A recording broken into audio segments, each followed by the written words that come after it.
Bugun Jaloliddin Rumiyning Ichingdagi ichindadir falsafiy ma'rifiy asari haqida gaplashamiz.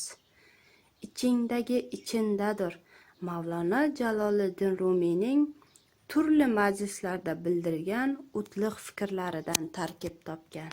Siz ushbu risolani o'qib, inson va olam, ong va borliq, inkor va isbot, xayol va amal singari falsafiy tushunchalarning asl mohiyatini anglaysiz va hamma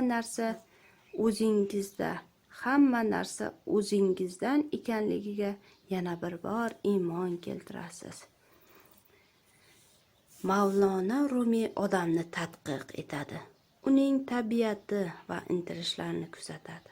Botiniy jilolar va surilishlar, qalb siljishlarini qidirib topadi. Insonning iymon gavhari buyukligi barobarida nuqsonlari, nafsi, hirsi oqibatida kelib chiqadigan yovuzliklarni tahlil etib, bulardan qutulish, poklanish yo'llari, fazilatini bayon etadi. Shu tahlil insonning ma'naviy kamolati yo'llari, ma'rifatli bo'lish, fayzu futuhga, payg'ambar sunnatiga sodiq bo'lishning ahamiyati, muhimligi yoritiladi. Rumiyning har bir fikri bir mash'ala, bir chiroq, shundoqqina qalbga quyiladigan ziyodir. Ulug' mutafakkir inson kamolati uchun muqtadir bir kurashchi bo'lib maydonga chiqadi.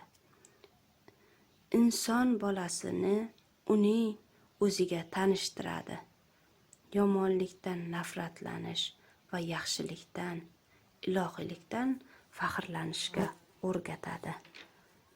Bu asar insonning fikrlash orqali o'zligi orqali haqni yaratganni tushunishga undaydi. Shuning uchun ham ichingdagi ichindadirga bir marta oshno bo'lgan ko'zi ochiq inson borki, umrbod undan ayrilmasam deydi. Chunki asar avvalo o'sha inson haqida